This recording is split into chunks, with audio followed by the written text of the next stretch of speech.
A couple of things. First of all, in case you're wondering about my middle name, Melech, uh, it's uh, it's not that my parents had any grand plans for me. It's just my father's mother's name was Malka, and I was the last one who was able to get her name.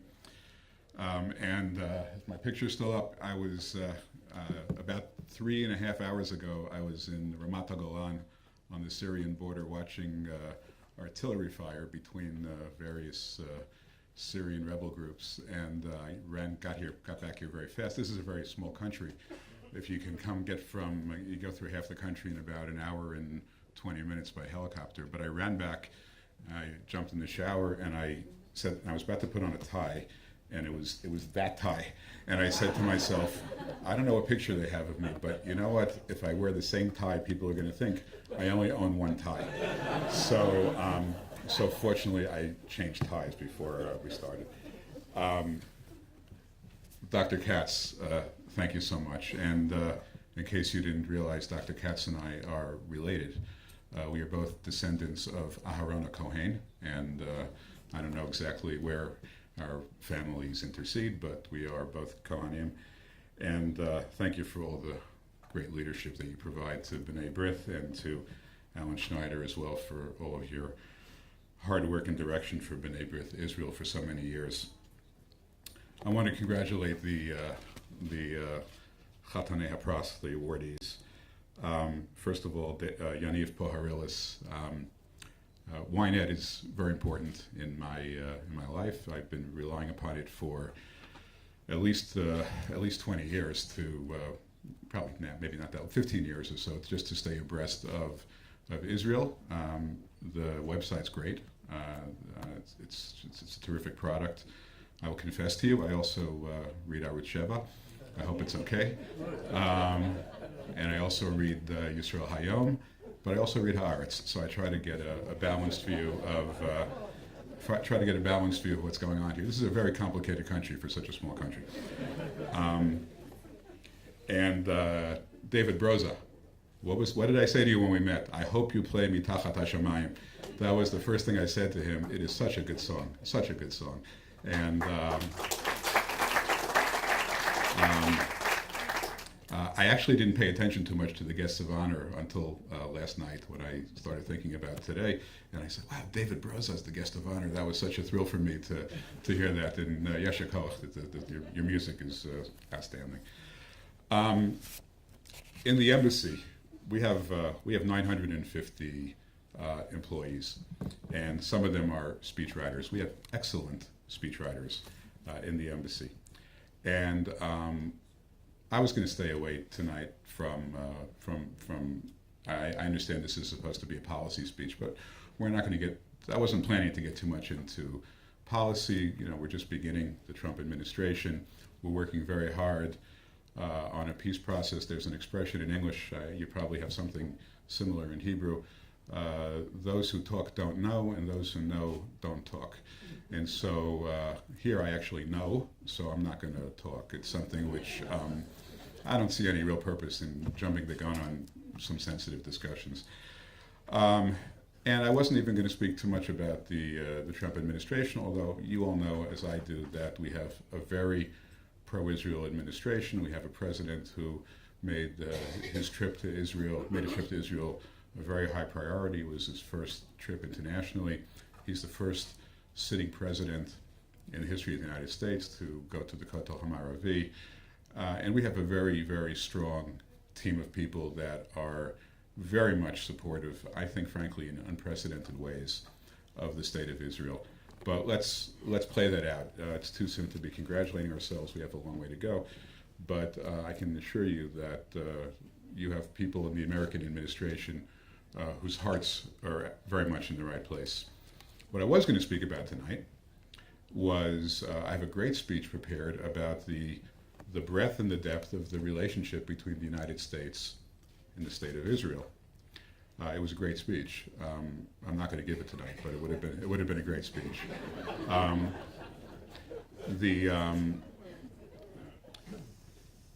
The relationship is extraordinary. We tend to think of it. I certainly thought of it before I became the ambassador. as a political relationship, to some extent, a relationship of military and intelligence cooperation, but it's some more. And there's so much to talk about, but I'm not going to talk about it tonight. What I want to talk about is something, I want to speak to you, if I can, to some extent, not as the United States ambassador to Israel, although it is my absolutely highest honor and privilege to serve in that capacity.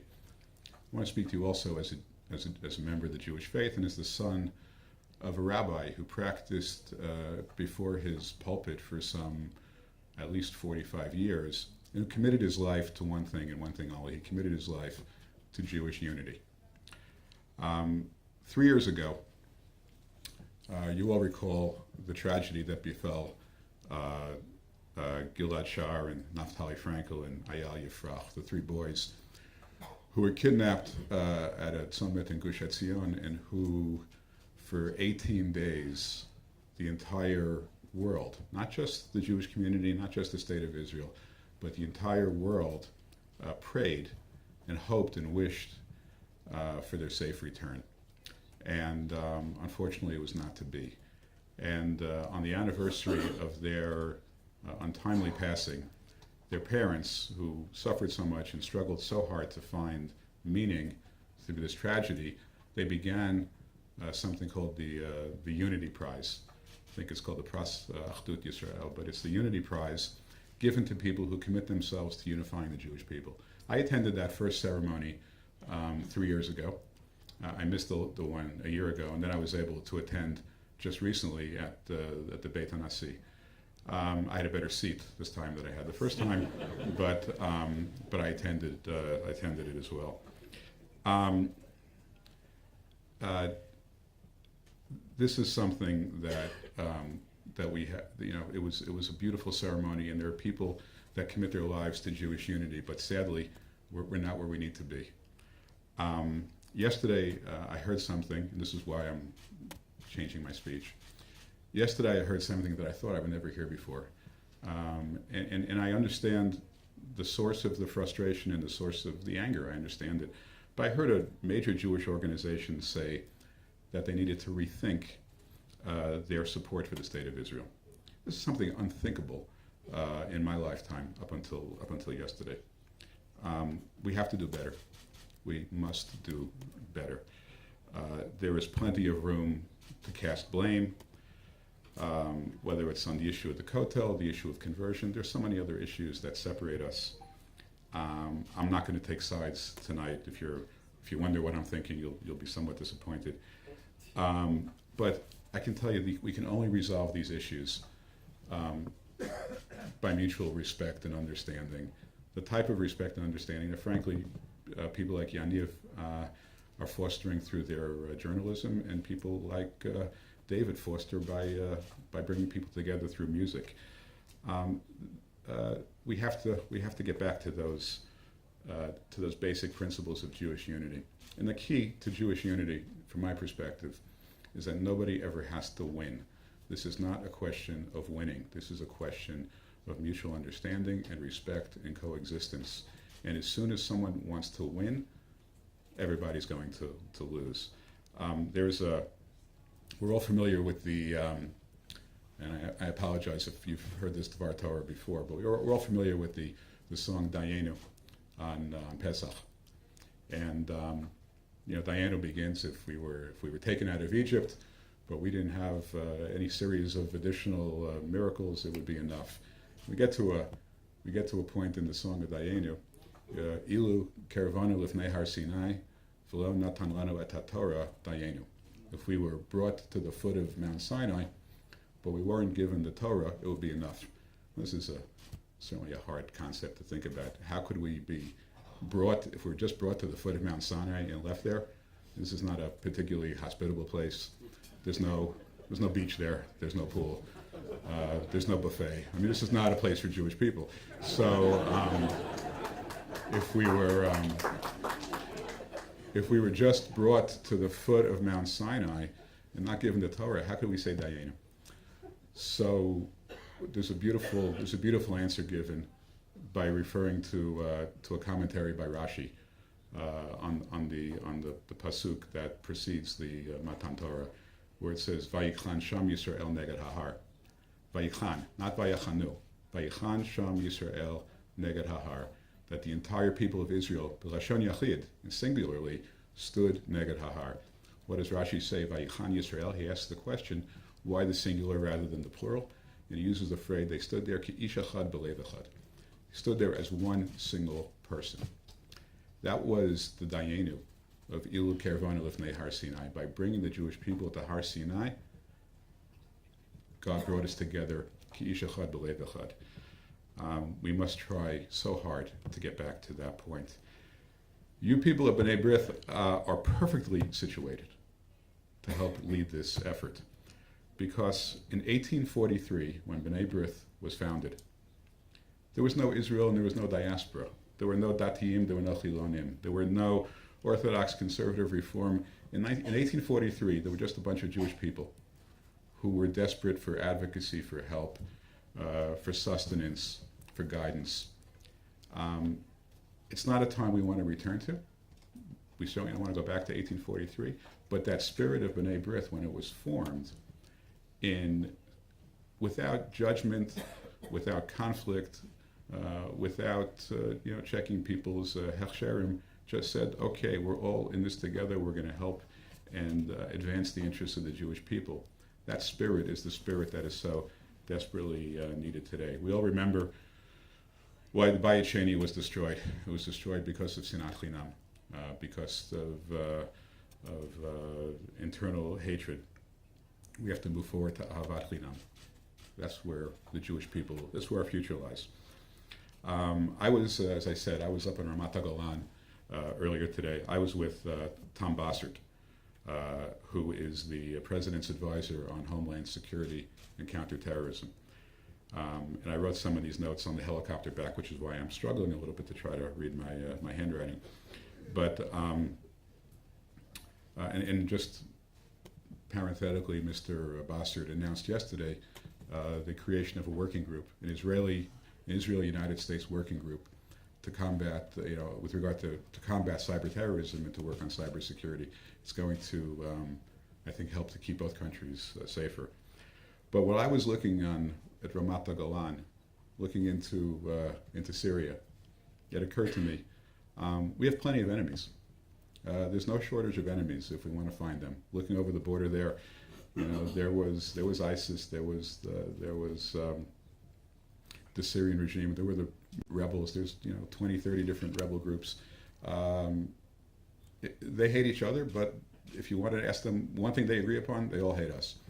And there's no shortage. And you look at the Lebanese border in 2006. We had a horrible war. We lost, 2 soldiers were kidnapped and murdered. Hezbollah shot 10,000 rockets into Israel in 2006. UN Resolution 1701 was enacted to disarm Hezbollah. UNIFIL was appointed to disarm Hezbollah. Today Hezbollah has 100,000 rockets.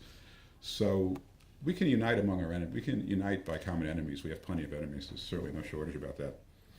But I would suggest to you that it's not enough. It's not enough to unite behind common enemies. We should unite behind what's so wonderful about our common existence. We should unite behind the miracle of the State of Israel. We're living through this incredible miracle of the birth and growth of this nation. I remember coming here the first time for my bar mitzvah in 1971, where we wanted to call home, and we had to go to the post office and feed asimonim into the post office. My brother was living here, and he had to wait. He applied for. He was there for the year. In September, he applied for a landline for a telephone. The phone arrived 3 months after he left Israel. So this is such a what's happening here in Israel is so spectacular, and it should give us so much to unite instead of fighting with each other. We can unite it behind the richness of the Jewish tradition, whether we're religious or not, whatever type of religion we might be. We can unite behind the shared values between the United States and the State of Israel. we can rejoice in those of us who are American or love America. We can rejoice in this incredible country that I'm privileged enough to represent, the United States of America. Absolutely the greatest experiment in the history of the world in self-governance. A living, breathing constitution that today is as vibrant and applicable to our daily lives as it was when it was first written 200 years ago. We'll defeat our enemies. I have no doubt that we will defeat our enemies. The question is, can we survive ourselves? And I will tell you candidly, those of you who have followed my ascension to this position, I'm as guilty as anyone else of having entered the partisan divide that has unfortunately to some extent fractured the Jewish community both in the United States and Israel. But it has to end.